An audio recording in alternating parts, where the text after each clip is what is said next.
দিন শেষে তো আমরা প্লেয়াররা ক্রিকেট খেলি অবভিয়াসলি টাকার জন্য, এবং আমরা দেখেন যে দিন শেষে যদি পারিশ্রমিক না পায় এটা প্রত্যেকটা প্লেয়ারের জন্যই খারাপ।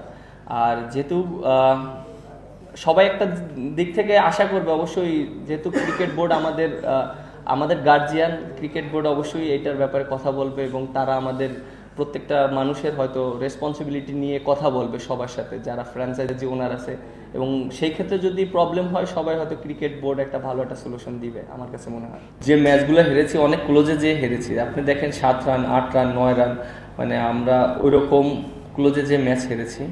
আর যেহেতু এখনও একটা অপরচুনিটি আছে, আমার কাছে মনে হয় যে কালকের ম্যাচটা খুবই ইম্পর্ট্যান্ট আমাদের জন্য। আমরা যদি কালকের ম্যাচটা জিততে পারি আমাদের জন্য মনে হয় ইজি হয়ে যাবে প্লে অফে খেলাটা, পরের ম্যাচ ঢাকার সাথে। সো এখন আমাদের নকআউট খেলা হয়ে গিয়েছে, দেখেন হয়তো যারা টপ 4-এ খেলবে তাদের জন্য টপ 4টা নকআউট হবে, বাট আমাদের জন্য এখন থেকে স্টার্ট হয়েছে। সো আমাদের জন্য কালকের ম্যাচটা ভেরি ভেরি ইম্পর্টেন্ট। সো আমরা ওইভাবে প্ল্যানিং করছি কিভাবে আমাদের কালকের ম্যাচটা জিততে পারি।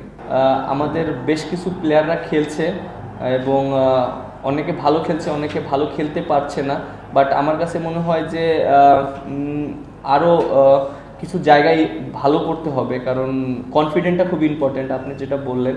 আর এই টুর্নামেন্ট যদি ভালো করতে পারে, ভালো শেষ করতে পারে, ভালো একটা রান করতে পারে, তাহলে চ্যাম্পিয়ন্স ট্রফি যাওয়ার আগে একটা ভালো কনফিডেন্ট থাকবে প্রত্যেকটা প্লেয়ারের।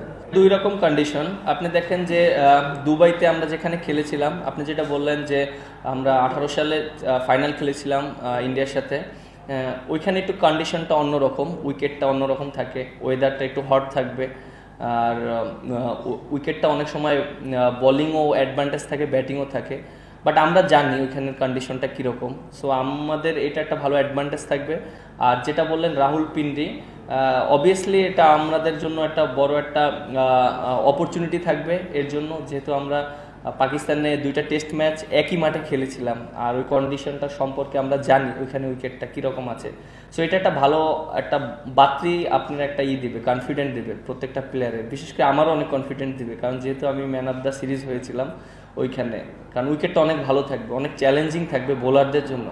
সো অবশ্য আমরা বোলাররা ওইটা চিন্তা করবো যে কীভাবে আমরা ওখানে ভালো করতে পারি।